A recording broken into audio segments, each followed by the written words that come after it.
Na videoaula de hoje, nós vamos ver a estabilizabilidade de slits a tempo discreto. A ideia é basicamente a mesma que a gente viu antes para a estabilizabilidade de slits a tempo contínuo, só com pequenas adaptações. Muito bem, o slit que a gente está considerando é o slit 1, dado pela equação de estados x de k mais 1, k é uma variável nos inteiros, vai ser igual a que multiplica x de k, mais b, o de k é controle ou entrada. X é a variável de estados, é o vetor de estados, que pertence ao Rn.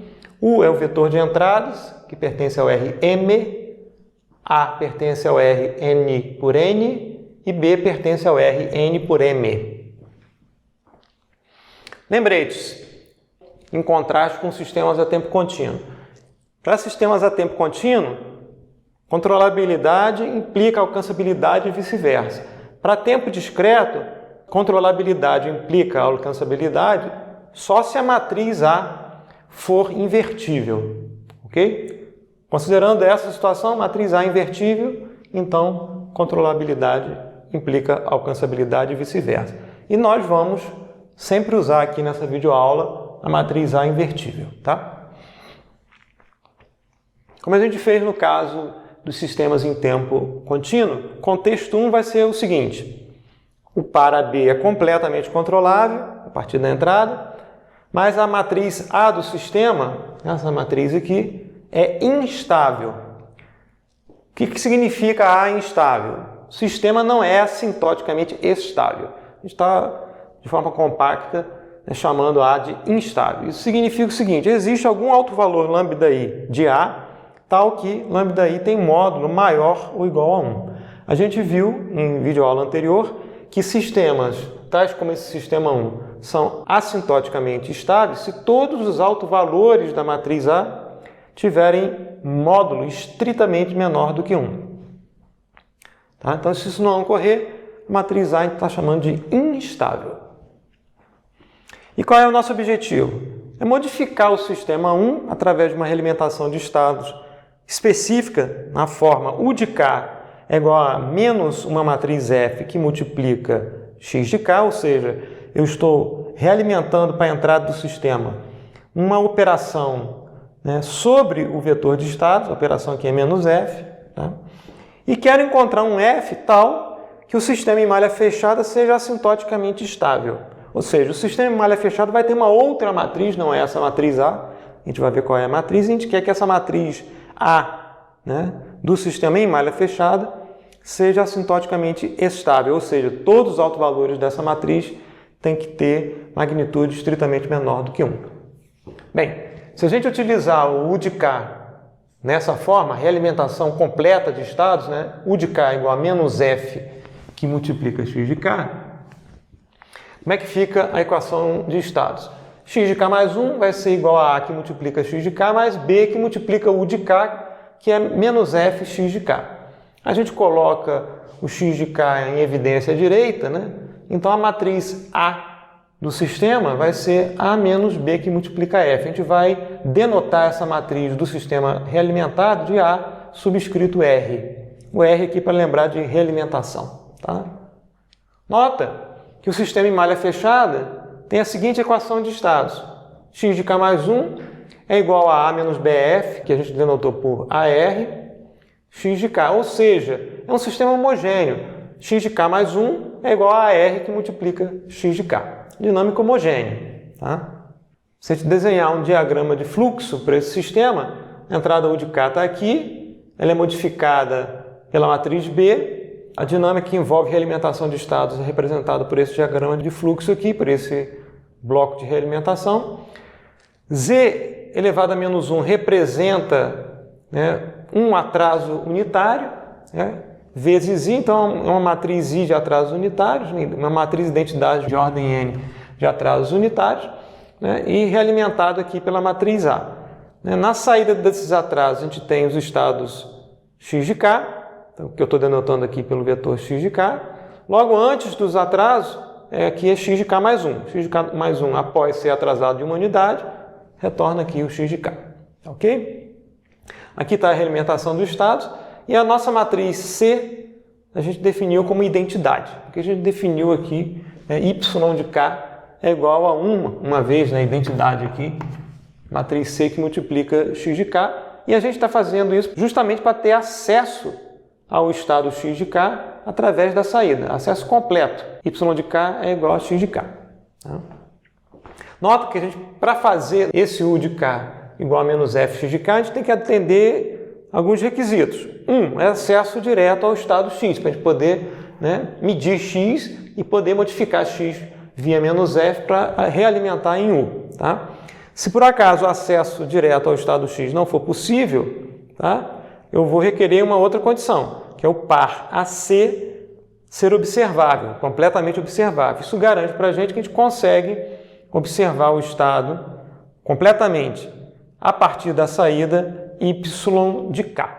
E daí a gente consegue realimentar indiretamente a informação do estado para a entrada e modificá-la via matriz menos f. Tá? E exatamente essa condição aqui é atendida, né, nesse caso nosso aqui, se a gente fizer a matriz C igual a matriz identidade. Tá? Muito bem, aqui está o sistema original. Se a gente quiser fazer essa realimentação de estados, a gente, tendo acesso direto ao estado aqui via o próprio estado ou através da saída, a gente puxa aqui, mede o estado, modifica pela matriz menos f, né, e injeta esse vetor resultante aqui em U. Tá? E agora o sistema vai ser um sistema homogêneo, com entrada zero. Tá? O sistema em malha fechada é esse sistema aqui, em linha tracejada. Entrada zero e saída y. Tá? E a matriz A desse sistema realimentado, com essas duas realimentações aqui, tanto a de A quanto a de F, é a matriz AR igual a A menos BF. Tá? Então, o nosso objetivo qual é? Encontrar a matriz F, o menos F, tal que a matriz A subscrito R seja estável. Ou seja, todos os autovalores dessa matriz aqui tem que ter módulo estritamente menor do que a unidade. Então vamos começar com um exemplo de um slit ciso, uma entrada e uma saída, logo n aqui é igual a 1, de ordem n. Então a gente pode escrever uma equação de diferenças para esse sistema, que eu vou denotar aqui como saída y entrada, eu vou chamar de E de k. Tá? E a equação de diferenças desse sistema de ordem n pode ser escrita como somatório de L de 0 até n, de pesos aqui ou coeficientes A subscrito L, que multiplicam y de k menos L. K é a variável temporal inteira. Tá? Isso vai ser igual à entrada E de k, ou seja, a saída y de k vai ser a entrada E de k mais uma combinação pesada por AL das saídas anteriores, até no máximo aqui para L igual a n. E o A subscrito 0 a gente fixa aqui como igual a 1, né? Porque para L igual a 0 a gente tem A0 que multiplica y de k, né? Que é a saída que a gente quer de fato observar. Né?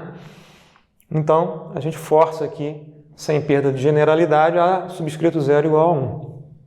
Bem, se a gente aplicar a transformada Z a essa equação de diferenças, a gente vai encontrar via transformada Z, né? Lembrando que atrasar uma sequência de L unidades, ou seja, y de k para y de k menos L, significa multiplicar a transformada Z de y de k por Z elevado a menos L. Né?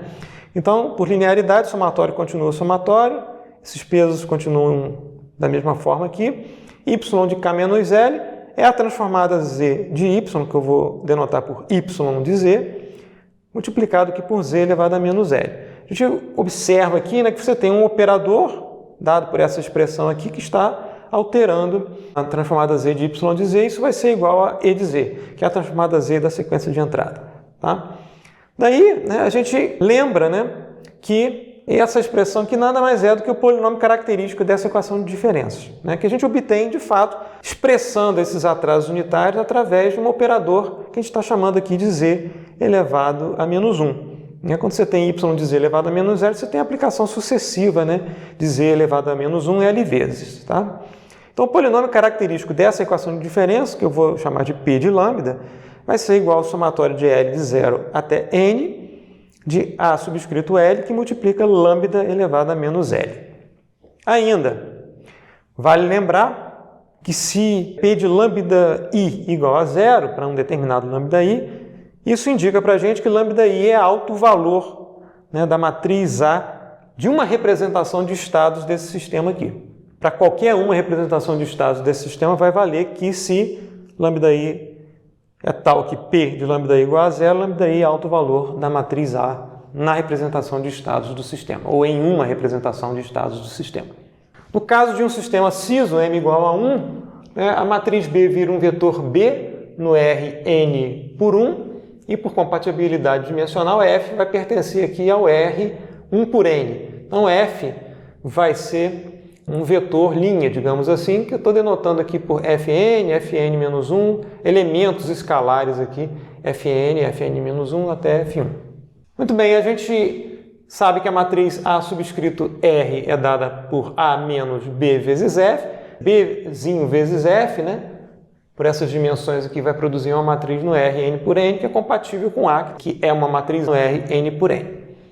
E o que a gente quer? Encontrar F tal que todos os autovalores da matriz AR têm um módulo estritamente menor do que a unidade. O que a gente faz? Calcula o polinômio característico ou a equação característica dessa matriz AR, que eu vou denotar aqui por P subscrito R de lambda, que vai ser o determinante de I menos lambda inverso que multiplica AR.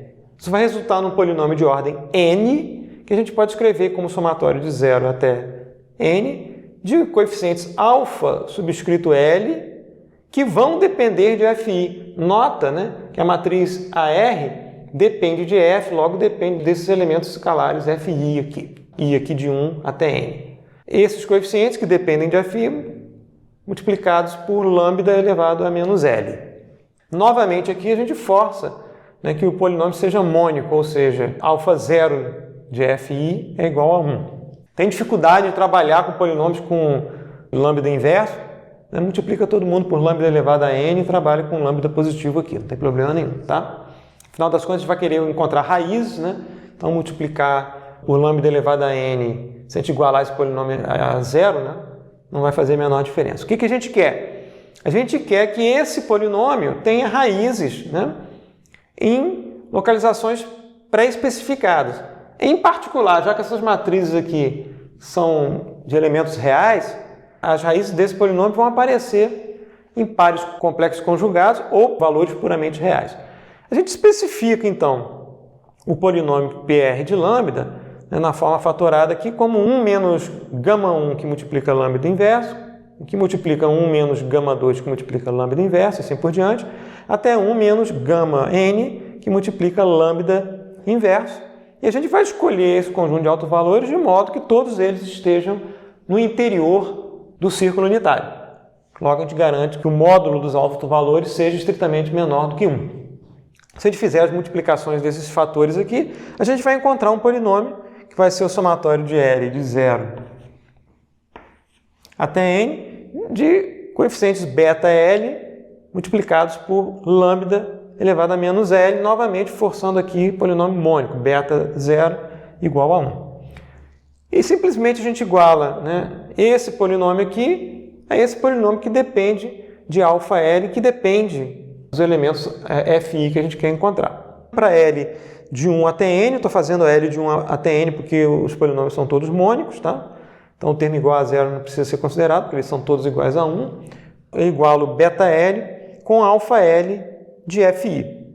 Isso resulta num sistema de n equações algébricas lineares e n incógnitas que a gente tem que encontrar Fi para i aqui de 1 até n, que, uma vez resolvido, resulta numa solução única, né, que vai determinar os valores dos elementos do vetor f. Qual é a complicação aqui? A complicação aqui é calcular esse determinante, né? Pode ser que para valores altos de n, né, para matrizes AR de ordem grande, né, a gente tem a dificuldade de encontrar algebricamente, né, as expressões, né, para alfa L de Fi. Isso pode ser algebricamente complicado de fazer.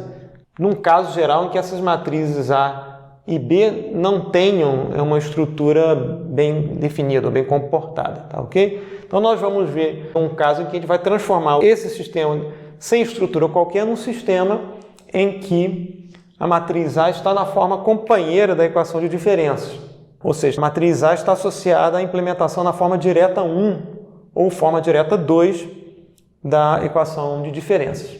Aí, como a matriz A tem uma estrutura particular e o vetor B também tem uma estrutura particular, a gente consegue evitar o cálculo desse determinante e encontrar os valores de αL de FI de forma mais fácil. Caso fique muito complicado calcular algebricamente o determinante da matriz AR do sistema envolvendo as matrizes A e B originais sem uma estrutura particular, é conveniente transformar o sistema para a forma direta 1 ou 2, por exemplo, de modo que a matriz A do sistema após a transformação, que eu vou chamar de A subscrito D, seja uma das formas companheiras da equação de diferença. E a gente vai fazer isso via uma transformação de similaridade, ou seja, a gente vai produzir um vetor de estados transformados, xd, que vai ser igual a t inverso que multiplica x e tem uma base. Tá? Logo, t inversa.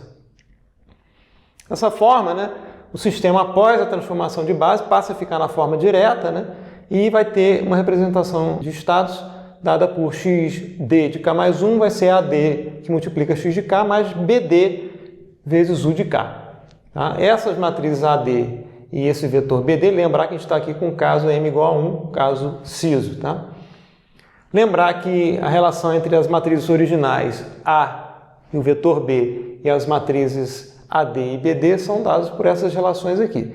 AD vai ser igual a T inverso vezes A vezes T, e B subscrito D vai ser T inverso vezes B. Essa matriz A é do sistema original, esse vetor B é do sistema original, matriz sem estrutura particular, tá ok?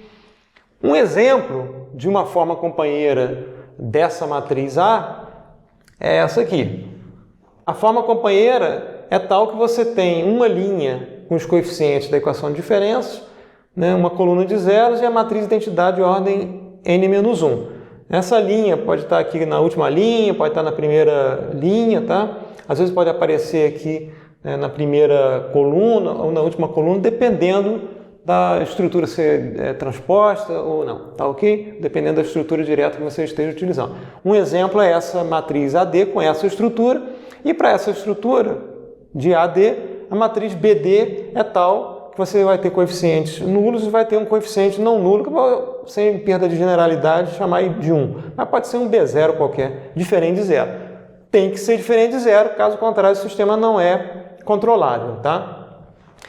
Essa é uma estrutura da forma companheira AD, por exemplo, que eu escolhi aqui. E estrutura desse tipo está associada à implementação do sistema em uma das formas diretas. Muito bem.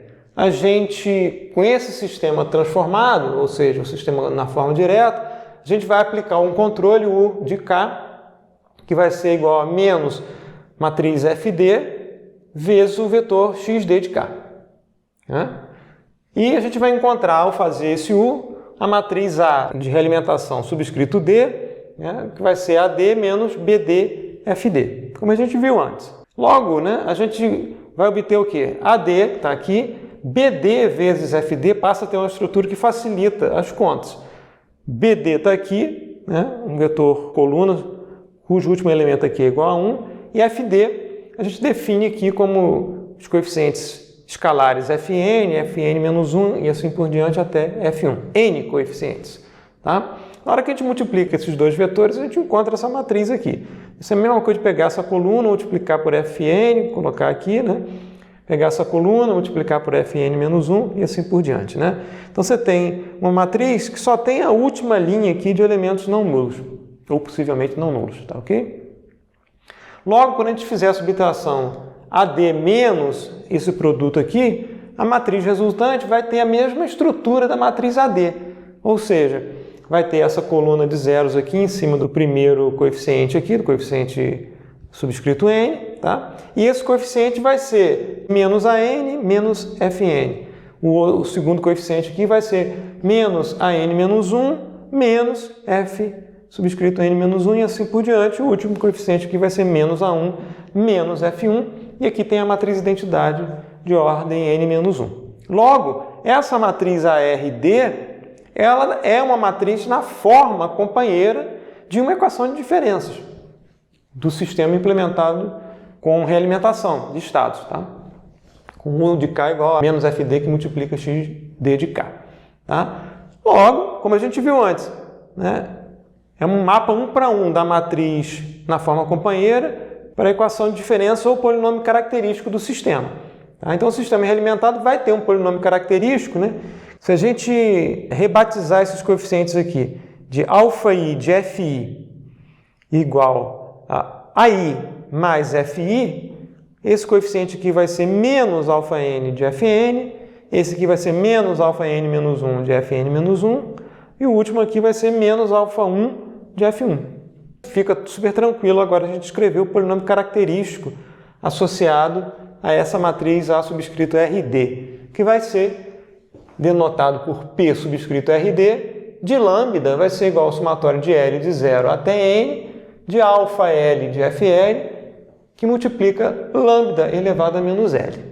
Tá? E eu vou igualar esse polinômio ao outro polinômio desejado com os coeficientes todos com um módulo estritamente menor do que 1 e que vai resultar num polinômio de ordem N, dado por somatório de L de 0 até N, de beta L, como a gente viu antes, vezes lambda elevado a menos L.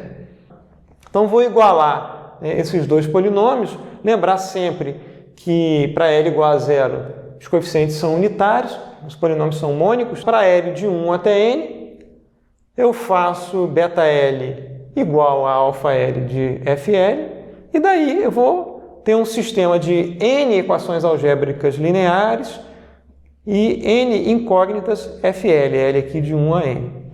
E consigo encontrar uma solução única para FL. Logo, eu encontro os coeficientes de FD, que são os Fn, Fn-1 até F1. Tá? Então fica mais fácil, né, você primeiro colocar o sistema nessa forma companheira da equação de diferença, ou você colocar o sistema na forma direta. Essa forma também é chamada na literatura de forma controlador padrão, Standard Controller Form, que facilita muito a nossa vida em termos do cálculo, por exemplo, dos coeficientes do vetor f, no caso siso, mas também da matriz f, no caso mimo, por exemplo. Então, fica a questão agora. Ok, eu tenho o vetor fd, mas meu sistema está implementado na forma original, com as matrizes A e B, não com as matrizes AD e BD. Como é que eu encontro o vetor f, não o fd que a gente encontrou, né, do sistema original? A gente trabalha a transformação de base. O sistema, após a transformação de base, com realimentação é tal que xd de k mais 1 é igual a rd, que multiplica xd de k. Tá? Sistema homogêneo. xd de k mais 1, lembrando da transformação de base, que é essa aqui, né? Xd é igual a t inverso x, logo, xd de k mais 1 é t inverso x de k mais 1, vai ser igual a rd t inverso x, xd é igual a t inverso x. Multiplico por t à esquerda dos dois lados da equação, vou encontrar t inverso é a identidade, t que multiplica a rd t inverso x. Quem é o ARD? Como a gente viu, o ARD vai ser AD menos BD, que multiplica FD, né? Que foi essa expressão aqui. Né? Então, a gente trabalha essa expressão aqui. Né? Isso vai ser T que multiplica AD vezes T inverso, que é, por definição, o A. Tá? E depois vai ser T vezes BD vezes FD vezes T inverso. T vezes BD, por definição, é o Bzinho. Logo, o FD vezes T inverso é o nosso F. Então, uma vez que a gente tenha calculado o FD, trabalhando com o sistema na forma direta ou na forma controlador padrão, a gente simplesmente encontra o F do sistema original fazendo essa conta aqui. Né? Multiplica o FD que a gente encontrou pela base T inversa, né? Pela base T que a gente usou para fazer a transformação de similaridade sobre o vetor x que leva o sistema para a forma controlador padrão. A questão agora é a seguinte: quem é esse T inverso? Tá? Eu não vou demonstrar isso aqui, eu só vou mostrar a fórmula, o procedimento, sem fazer uma demonstração formal de por que isso funciona. Tá? O procedimento é relativamente simples. Eu calculo a matriz de controlabilidade, que a gente já viu antes. No caso CISO vai ser Bzinho, AB ao quadrado B, assim por diante, até A elevado a N menos 1B. Nota, essa matriz aqui é Rn por N. E a gente está trabalhando com um sistema completamente controlável. Posto da matriz de controlabilidade é igual a N. Logo, a matriz de controlabilidade é invertível. Então, eu calculo a inversa da matriz de controlabilidade, Cn inverso. Calculo a inversa, vai ser uma matriz N por N, e vou olhar a última linha. Estou chamando essa última linha da inversa da matriz de controlabilidade de Q. Acreditem, T inverso vai ser dado por Q vezes A, Q vezes A ao quadrado, e assim por diante até Q, que multiplica A elevado a N menos 1. Tá?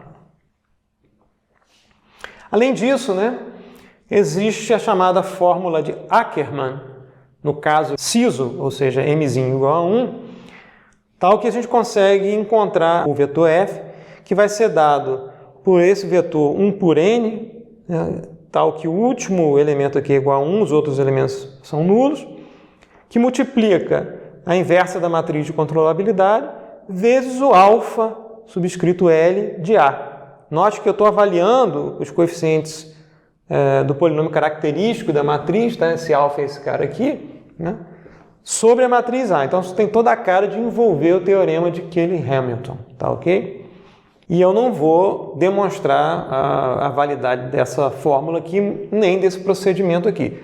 Vocês podem consultar a literatura, por exemplo, onde isso é demonstrado com detalhes. Tem um livro do Antisaklis e Michael, tá? Sobre teoria de sistemas lineares, tá? Em que você encontra não somente a demonstração de que essa expressão para T inverso vale, como também ele trabalha a validade da fórmula de Ackermann para o caso m igual a 1, para o caso CISO de ordem n, tá ok? Então consultem a literatura, por exemplo, o livro do Antisaklis e Michael. Para o caso MIMO, eu não vou mostrar aqui, tá? Mas se vocês consultarem também a literatura, por exemplo, o livro do Antisaklis e Michael, vai estar demonstrado lá que vai existir algum método que permite você encontrar a matriz F, a partir de um sistema realimentado de K igual a menos F que multiplica x de K. Em particular, métodos que transformam um sistema MIMO na forma controlador padrão. Então você vai ter transformações de base que levam o sistema numa forma geral para a forma controlador padrão. E aí também vai ter fórmulas gerais que permitem encontrar a matriz F da realimentação de estados que estabiliza o sistema. Em geral, no caso de m maior do que 1, no sistema MIMO, você vai se deparar com um sistema de equações não lineares, equações algébricas não lineares para resolver. Vai ter que lançar mão de métodos numéricos e, no mais, você não vai ter solução única para F. Então você pode escolher uma determinada F que satisfaz algum outro critério que você queira incorporar ao sistema de realimentação. Eu não vou mostrar aqui, mas a literatura mostra que existe, para o caso MIMO, sim, métodos que permitem você encontrar uma F, não necessariamente única, tal que o sistema realimentado tem matriz AR estável. Para o caso MIMO, a gente vai considerar o seguinte: A invertível, de modo que a gente consiga garantir que controlabilidade implica alcançabilidade e vice-versa. A invertível, mas é instável, ou seja, tem alto valor de A com módulo maior ou igual a 1. E no mais, o par AB é completamente controlável. Como eu falei, existe resultado na literatura, eu não vou demonstrar aqui, que mostra o seguinte: sempre existe para o sistema de realimentação de estados matriz F pertencente ao R M por N, tal que a matriz do sistema realimentado A subscrito R igual a A menos BF é estável. Vejam, por exemplo, o livro do Antisaklis e Michael. Os autores mostram com detalhes que sempre existe, não necessariamente única matriz F, no caso MIMO, que é capaz de estabilizar a matriz AR. Tá? Então a gente vai considerar esse resultado como certo, tá ok? Mas não vai demonstrar aqui nessa videoaula.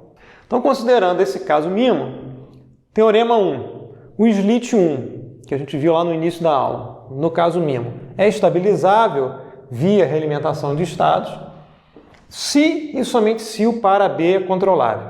Bem, a parte 2 do teorema já está demonstrada, ou seja, se o para B é completamente controlável, então o sistema é estabilizável por esse resultado aqui. Vamos aproveitar e demonstrar a parte 1 do teorema, ou seja, se o sistema é estabilizável, então o para B é controlável, ou seja, S1 implica S2, e a gente vai demonstrar isso via S1 implica S2 barra gerar uma contradição, tá?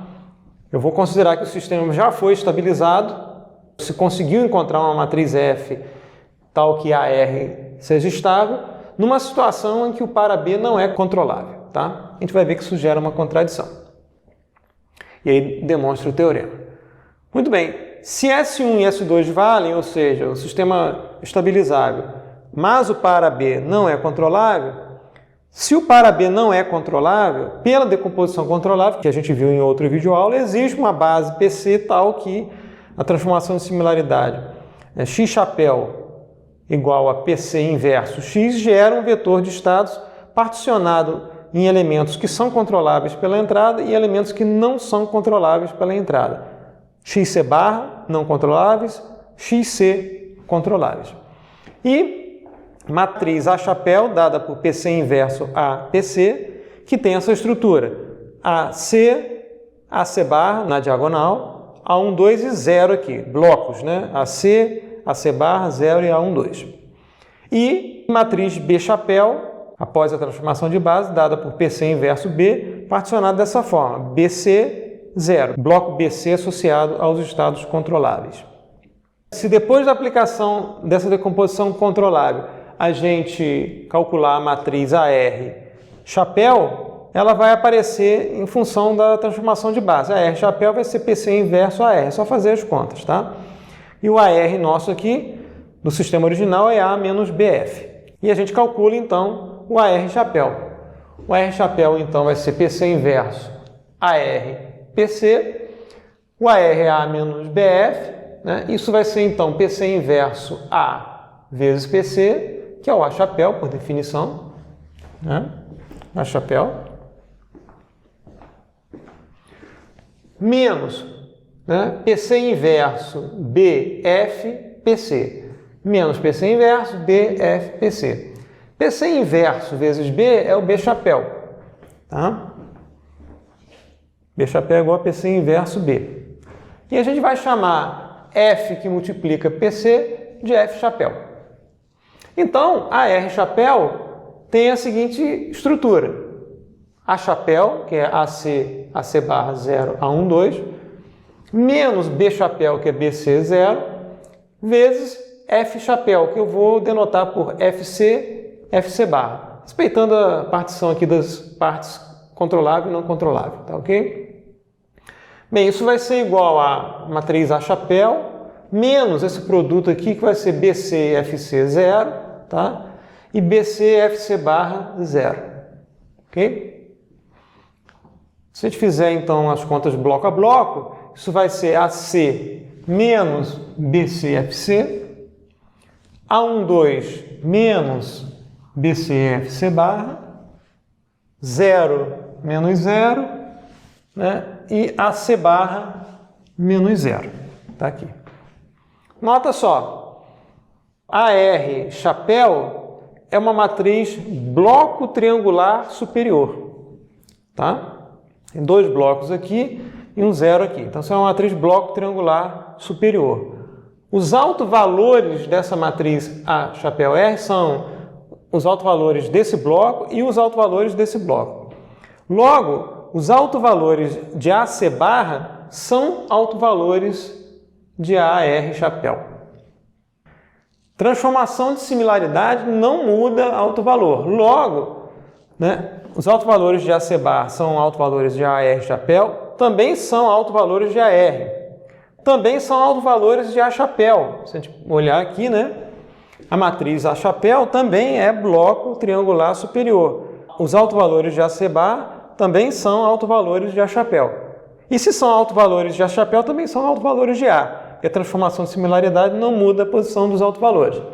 Então, os autovalores de AC-bar são os autovalores de A. Isso indica para a gente o seguinte: o sistema de realimentação de estados não foi capaz de alterar a posição desses autovalores de AC-bar. Então, suponha que eles sejam instáveis. Eu não consigo mudar a localização desses autovalores, logo eu contradigo a validade de S1. A gente partiu de suposição aqui, né, que S1 vale, ou seja, que eu conseguiria estabilizar o sistema. E eu chego num resultado que contradiz essa afirmativa. Se por acaso os autovalores de AC-bar forem instáveis, o processo de realimentação de estados é incapaz de alterar a posição desses autovalores. Quer dizer, os autovalores de AC-bar permanecem imutáveis, a despeito do esquema de realimentação. Logo, eu contradigo a validade de S1. Logo, por contradição, S1 implica S2. A volta S2 implica S1, para demonstrar o se e o somente se, fica demonstrável, por esse resultado aqui, que eu não vou demonstrar, mas que existe demonstrado na literatura. Usa a transformação do sistema MIMO para a forma controlador padrão. Da mesma forma que a gente viu aqui no caso para o sistema CISO, existem transformações de bases que levam o sistema com matriz AB com estruturas gerais e MIMO, para a forma controlador padrão, e de forma generalizável você encontra um sistema tipicamente não linear de equações, mas que admite sempre uma solução F que estabiliza o sistema. Não necessariamente única, mas sempre existe um F que estabiliza o sistema em malha fechada. Isso fica aqui apresentado, mas sem demonstração. Por fim, vamos ver a questão da estabilizabilidade do sistema, a tempo discreto, na situação em que o par AB não é controlável. Qual é o contexto 2 aqui? O contexto 2 é o seguinte: A é invertível, mas é instável, e o par AB não é completamente controlável, ou seja, o posto da matriz de controlabilidade vai ser igual a um valor NC estritamente menor do que N. Então vamos ver 3 teoremas associados a esse contexto, que a gente não vai demonstrar, porque pelo menos 2 deles têm demonstração praticamente idêntica ao caso a tempo contínuo, que a gente viu em outra videoaula. E o último teorema a gente vai deixar sem demonstração, só vai apresentar o teorema. Então o teorema 2 diz o seguinte: o slit 1 no contexto 2, ou seja, para B não é controlável, é estabilizável. Na literatura isso também é chamado de o par AB é estabilizável, se e somente se, para todo lambda-i alto valor instável da matriz A, ou seja, lambda-i cujo módulo é maior ou igual a 1, associado ao autovetor VI diferente de zero, VI não pertence a um núcleo de B transposto. Ou, de forma equivalente, B transposto VI é diferente de zero. A gente viu a demonstração desse teorema, que independe do sistema ser a tempo contínuo ou a tempo discreto, no caso de sistemas a tempo contínuo. Então, olhem lá a demonstração feita para slits a tempo contínuo. Como consequência desse teorema, talvez não seja nem adequado chamar de teorema, a gente também viu no caso a tempo contínuo o seguinte: o slit 1 no contexto 2 é estabilizável se e somente se o posto de A menos lambda-i e B é igual a N para todo lambda-i instável da matriz A, ou seja, lambda-i's tais que o módulo de lambda-i é maior ou igual a 1. Que é a consequência disso aqui, A gente viu que se eu plugar um alto valor aqui, essa matriz vai ter posto deficiente. Então, vai ter que ter coluna de B na direção do autovetor VI associado a esse lambda-i. Logo, o produto B transposto VI vai ter que ser diferente de zero, o que garante a estabilizabilidade do sistema. Esse aqui é a consequência desse aqui. E a gente demonstrou isso também no caso de sistemas a tempo contínuo. E claro que lá não era módulo de lambda-i maior ou igual a 1, mas era parte real de lambda-i estritamente menor que zero. As demonstrações para tempo contínuo são portáveis aqui para essas em tempo discreto de forma direta com pequenas adaptações. E o quarto teorema diz o seguinte: o slit 1 no contexto 2 é estabilizável se e somente se existe matriz de W simétrica positiva definida que satisfaz a desigualdade de Lyapunov, A que multiplica W que multiplica A transposto, menos W, menos B que multiplica B transposto, é estritamente menor que zero. A gente fez a demonstração no teorema 4, no caso em tempo contínuo, mas isso não é portável diretamente para o caso discreto, não. O caso discreto é mais complicado você demonstrar esse teorema. Dá para demonstrar, digamos, a parte 1, né, que seria o negativo dessa intenção, que seria o slit 1 não é estabilizável, implica a violação dessa desigualdade, tá? Mas mostrar que se o sistema é estabilizável implica a desigualdade de Lyapunov é muito mais complicado de mostrar, envolve aí técnicas de complemento de Schur, técnicas muito mais sofisticadas de álgebra linear, né, para escrever essa equação em termos de desigualdades matriciais lineares, o que não é trivial de fazer, então eu não vou fazer a demonstração, mas fica só apresentado o resultado que existe uma desigualdade de Lyapunov associada à estabilizabilidade do sistema no contexto 2, em que o par AB não é completamente controlável.